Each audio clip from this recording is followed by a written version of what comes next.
धारावाही परिनालिका के कारण चुंबकीय क्षेत्र। हम सभी जानते हैं कि परिनालिका जो है एक दंड चुंबक की तरह व्यवहार करता है, ठीक है ना।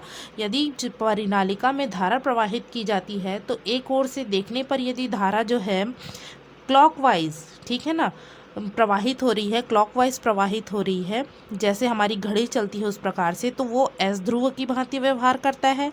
और जिसमें हमको देखने से लगे कि वो एंटी क्लॉकवाइज है तो वो एन ध्रुव की भांति व्यवहार करती है, मतलब एक दंड चुंबक की तरह व्यवहार करती है परिनालिका, ठीक है। तो इस परिनालिका के कारण किसी बिंदु पर हमको चुंबकीय क्षेत्र ज्ञात करना है। ये उसी प्रकार से मान आएगा इसमें जब दंड चुंबक के हम अक्षीय स्थिति में किसी बिंदु पर ज्ञात करते हैं, ठीक है ना। तो ये मान एज इट इज उसी के टाइप से रहेगा, ठीक है। तो देखते हैं, magnetic field due to a current carrying solenoid. यदि एक तांबे के विद्युत रोधी तार की लंबी कुंडली बनाई जाए तो इसे परिनालिका कहते हैं। तार को लपेटा जाता है विद्युत रोधी तार को, तो इसे क्या कहते हैं, परिनालिका कहते हैं, ठीक है। इसका गणितीय रूप देखते हैं।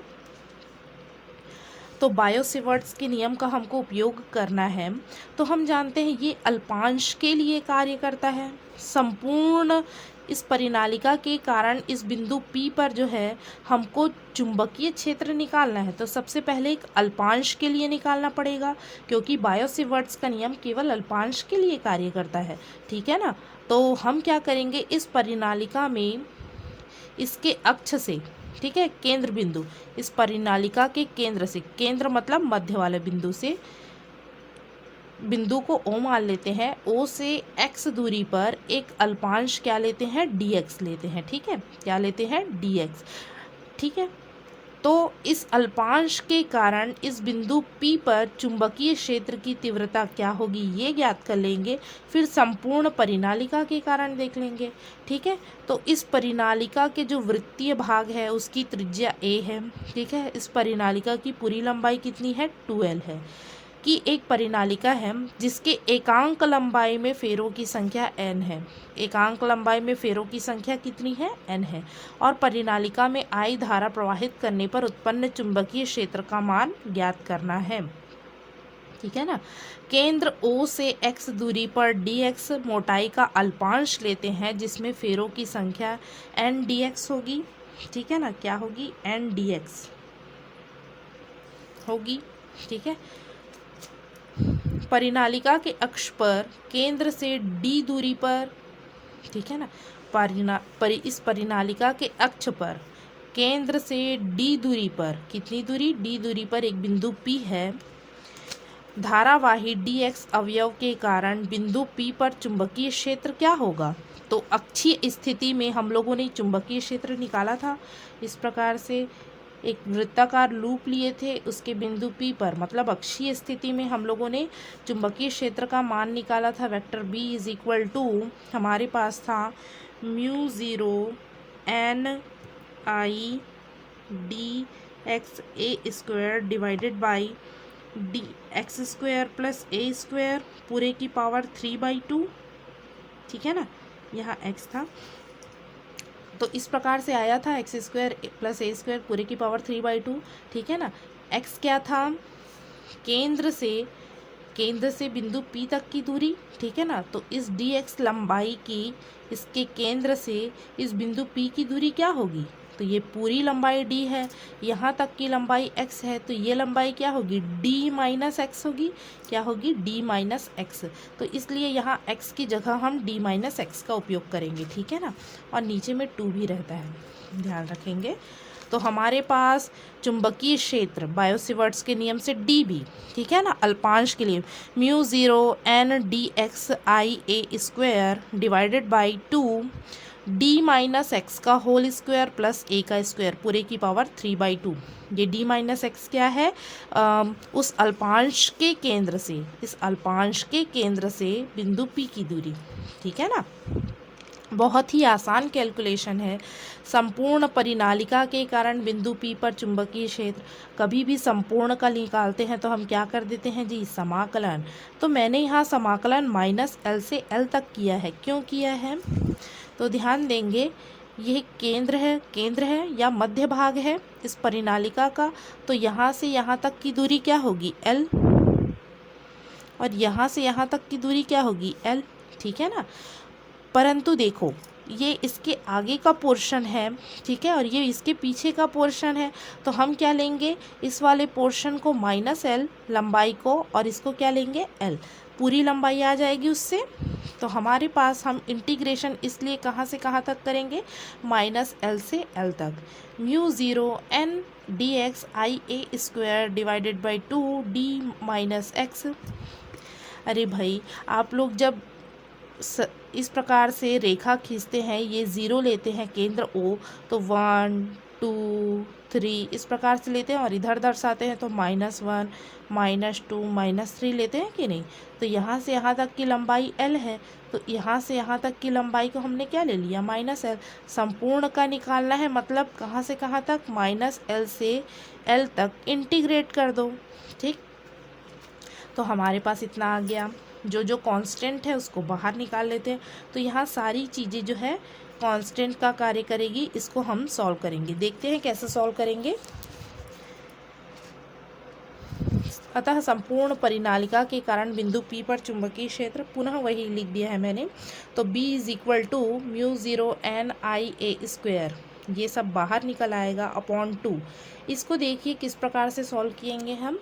यदि D is greater than A and D is greater than X हो, मतलब ये जो दूरी है केंद्र से बिंदु P की बहुत लंबी दूरी है, बहुत ज़्यादा दूरी है, इसकी त्रिज्या से भी ज़्यादा दूरी है, और ये जो X है उससे तो ज़्यादा होगा ही, ठीक है ना। तो इस त्रिज्या से और ये जो अल्पांश लिए हैं उसकी दूरी से यदि बहुत अधिक दूरी पर है बिंदु P, तो हम क्या कर सकते हैं, उसको नगण्य मान सकते हैं। D is greater than A and D is greater than X, therefore क्या होगा, इसको नेगलेक्ट कर दो, इसको नेगलेक्ट कर दो, क्या बचेगा, D² बस बचेगा, और पूरे की पावर क्या है 3/2, तो D² पूरे की पावर 3/2 हो गया, इज इक्वल टू 2 से 2 कैंसिल, D³ बचा, ठीक है ना। अब समीकरण 1 में मान रख दीजिए, तो हमारे पास आ जाएगा इस पूरी क्वांटिटी की जगह D³ भी कांस्टेंट है, उसको बाहर कर दिए, केवल बचा dx, ठीक है। हम जानते हैं कि यदि 1 का समाकलन करते हैं, कुछ नहीं है मतलब क्या है जी 1, और 1 का समाकलन करने से x आता है, ठीक है ना। तो यहाँ 1 है, उसका समाकलन करने से x आ गया, ठीक है, x के सापेक्ष। तो हमारे लिमिट रखते हैं -L से L, पहले अपर लिमिट रखते हैं, ऊपर वाला लिमिट माइनस आता है बीच में, फिर माइनस लोअर वाला लिमिट रखते हैं, ठीक है। लोअर लिमिट में -L है, इसलिए कोष्टक में x की जगह -L रख दिए, ठीक है। तो हमारे पास ये अपर लिमिट रखे, बीच में माइनस लगाए, फिर लोअर लिमिट रख दिए, x की जगह L, फिर x की जगह -L, ठीक है। अब इसको सॉल्व करते हैं आगे, तो ये माइनस माइनस प्लस हो जाएगा, तो दोनों L जुड़ जाएंगे तो 2L हो जाएगा, ठीक है ना। तो B = μ0, यहाँ नीचे जो है आप 2π का गुणा कीजिए, ऊपर भी 2π का गुणा कीजिए, ठीक है ना। ये 2L पहले ही से था, तो 2π का गुणा किया मैंने, 2 और पाई का ऊपर में, नीचे भी 2 और पाई का गुणा किया, ठीक है, किसका 2π का, तो 2 दूनी 4 हो गया, ये 2 पहले से था, 2 दूनी 4 पाई, ठीक है ना। और ये कितना हो जाएगा, सामने 2 लग जाएगा, 2L I πa² × n, ठीक है, डिवाइडेड बाई D²। क्या किए, अंश और हर में 2π का गुणा करने पर, गुणा व भाग करने पर, ठीक है ना, गुणा करने पर 2π का, ठीक है। तो चुंबकीय आघूर्ण M बराबर हम जानते हैं क्या होता है, NIA। तो हमारे पास NIA क्या होगा, N क्या है, उस संपूर्ण लंबाई में फेरों की संख्या, N क्या है जी, पूरी परिनालिका में फेरों की संख्या, ठीक है। तो हमारे पास एकांक लंबाई में फेरों की संख्या N है, तो संपूर्ण परिनालिका में फेरों की संख्या क्या होगी, 2L × n। परिनालिका की लंबाई कितनी है जी, 2L है ना, ठीक है। एकांक लंबाई में फेरों की संख्या N है, तो 2L लंबाई में कितना होगा, N × 2L, तो N × 2L कर दिए, तो ये n इंटू 2l n का काम करेगा।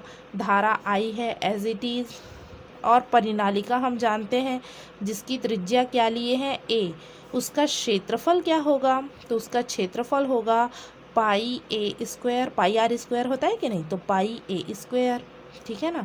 तो पाई ए स्क्वायर की जगह रखूँगी मैं a, ठीक है ना, और n इंटू 2l की जगह रखूँगी मैं n इंटू 2l की जगह n, और I की जगह I, मतलब ये पूरी क्वांटिटी की जगह मैं क्या रखूँगी m, ठीक है। n इंटू 2l ये n का काम करेगा, धारा I as it is a pi a square, ठीक है ना।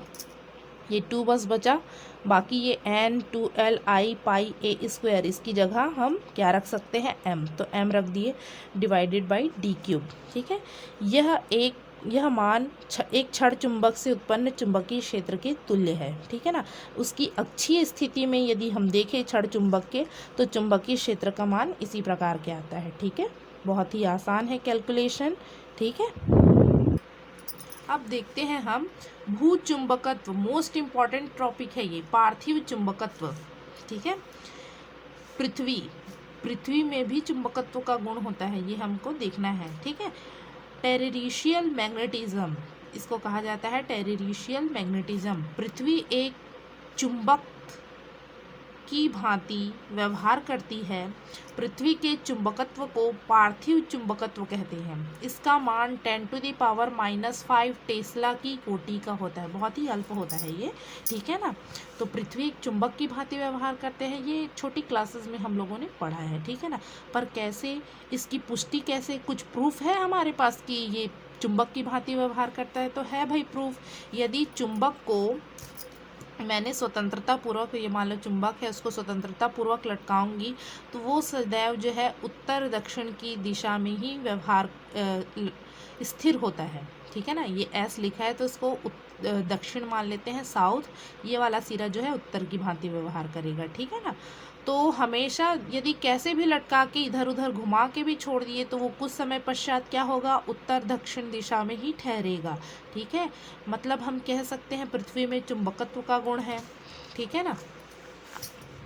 लोहे की एक छड़ को उत्तर दक्षिण दिशा में गाड़ देने पर वो कुछ समय पश्चात चुंबक बन जाता है। चुंबक बनाने की विधि हम लोगों ने देखी है। किसी लोहे के पदार्थ को यदि चुंबक बनाना है तो उसके ऊपर जो है चुंबक को जो है घसीटा जाता है, या फिर क्या किया जाता है, उसके साथ कुछ समय के लिए रख दिया जाता है, जिससे वो चुंबक बन जाता है। तो यदि हम लोहे की छड़ को यदि ज़मीन में गाड़ दें, उत्तर दक्षिण दिशा में गाड़ दें, तो क्या होगा गड़ा दें तो क्या होगा, वो कुछ समय पश्चात चुंबक बन जाता है। मतलब पृथ्वी में भी चुंबकत्व है, इसलिए तो ये चुंबक बन गया, ठीक है ना। और भी है, चुंबकीय क्षेत्र रेखाएं खींचते समय उदासीन बिंदु मिलता है। यदि हम चुंबकीय बल रेखाएं इस प्रकार से खींचते हैं, प्रैक्टिकल किया होगा आप लोगों ने, तो एक पॉइंट ऐसा मिलता है जहाँ चुंबकीय क्षेत्र जो है वो शून्य हो जाता है। मतलब मान लो 5 टेस्ला इस दिशा में चुंबकीय क्षेत्र है, तो उसकी विपरीत दिशा में भी 5 टेस्ला है, ठीक है ना। इस दिशा में कितना है, 5 टेस्ला, तो विपरीत दिशा में 5 टेस्ला है, तभी तो इस बिंदु पर मुझे चुंबकीय क्षेत्र का मान 0 मिल रहा है, ठीक है।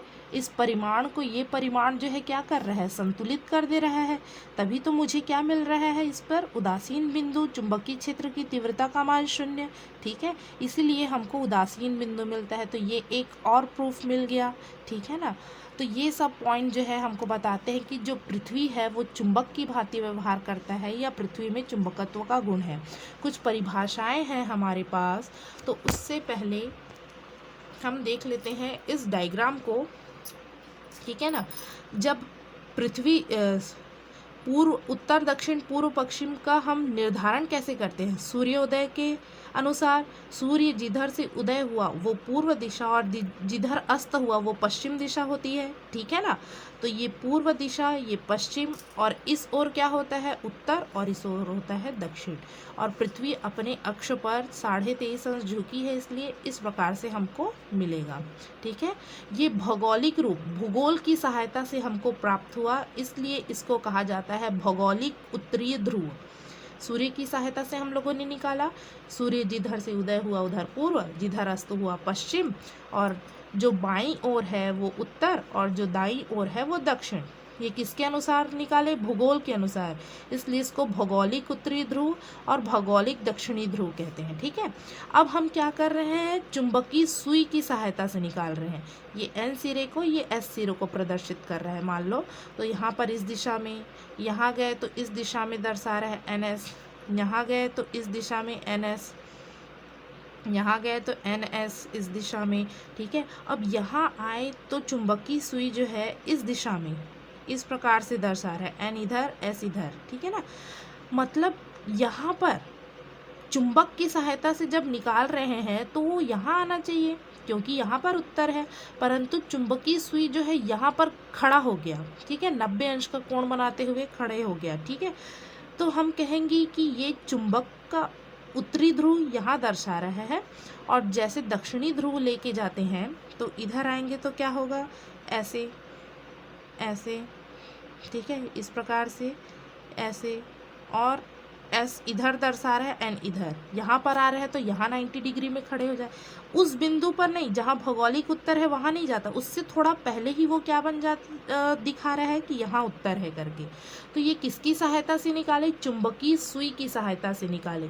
तो वो चुंबकीय सुई की सहायता से यहाँ हमको मिला उत्तरी ध्रुव और यहाँ मिला दक्षिणी ध्रुव। ठीक है ना, तो इसलिए इसको कहा जाता है चुंबकीय उत्तरी ध्रुव और चुंबकीय दक्षिणी ध्रुव। ठीक है ना। अब निरक्षीय स्थिति सभी जानते हैं। निरक्षीय मतलब लंबवत, निरक्षीय मतलब होता है लंबवत। ठीक है ना, तो भौगोलिक अक्ष से ये एन और एस ध्रुव को मिला दिया तो अक्ष बन गया। इससे 90 अंश का कोण बनाते हुए जो लाइन है, सीधी लाइन है जो पृथ्वी के केंद्र से होकर जा रही है, इसे भौगोलिक विषुवत रेखा या निरक्षीय स्थिति कहते हैं। ठीक है ना, और जो चुंबकीय उत्तरी और दक्षिणी ध्रुव को मिला रही है, चुंबकीय अक्ष, और उससे गुजरता हुआ 90 अंश का कोण बनाता हुआ लंबवत जो रेखा है वो चुंबकीय विषुवत रेखा या निरक्षीय कहलाता है। निरक्षीय मतलब लंबवत। ठीक है, इस अक्ष से, ये अक्ष है उससे लंबवत होना चाहिए, तो ये अक्ष है उससे लंबवत ये वाला, तो भौगोलिक विषुवत रेखा, और चुंबक के लंबवत ये वाली रेखा होगी, तो ये चुंबकीय विषुवत रेखा। ठीक है, बहुत ही आसान है। अब इससे रिलेटेड हम क्या देखते हैं? परिभाषाएं देखते हैं। परंतु यहाँ ध्यान दीजिए कि जब चुंबक का उत्तरीय ध्रुव इधर आ रहा है तो पृथ्वी का जो चुंबकत्व है वो किस प्रकार का है?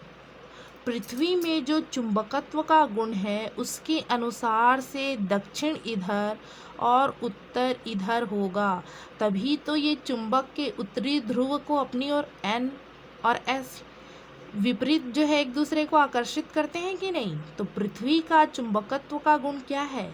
उल्टा है। ठीक है ना, ध्यान रखेंगे, अपोजिट है। ये उत्तरी ध्रुव को अपनी ओर आकर्षित कर रहा है, मतलब पृथ्वी के चुंबकत्व का दक्षिणी ध्रुव यहाँ पर है, और ये यहाँ जो है दक्षिणी ध्रुव को आकर्षित कर रहा है, मतलब पृथ्वी का जो चुंबकत्व है उसका उत्तरी ध्रुव इस ओर है, उल्टा है। सदैव याद रखेंगे आप लोग, पृथ्वी में चुंबकत्व का गुण जो है परंतु उसमें जो चुंबकत्व है वो अपोजिट है। ये उत्तर दिशा को दर्शा रहा है, मतलब कहीं ना कहीं यहाँ दक्षिण दिशा है। ठीक है, और ये दक्षिणी ध्रुव को आकर्षित कर रहा है चुंबकीय सुई के, मतलब ये उत्तरी ध्रुव होगा इसका, पृथ्वी के अंदर जो चुंबकत्व है उसका। ठीक है ना, ध्यान रखेंगे, इसका अपोजिट होता है। अब कुछ परिभाषाएं देख लेते हैं। भौगोलिक अक्ष हमको समझ में आ गया है। भौगोलिक ध्रुवों को मिलाने वाली रेखा को भौगोलिक अक्ष कहते हैं। ये पृथ्वी का घूर्णन अक्ष है। ये देखिए अपनी, ये भौगोलिक अक्ष उत्तरी और दक्षिणी ध्रुवों को मिला रही है वो। ठीक है ना, भौगोलिक निरक्ष क्या कहेंगे? पृथ्वी के लंबवत जो सबसे बड़ी जो वृत्त है उसे ही क्या कहेंगे? भौगोलिक निरक्ष कहेंगे। ठीक है ना, ध्यान रखेंगे इन चीज़ों को।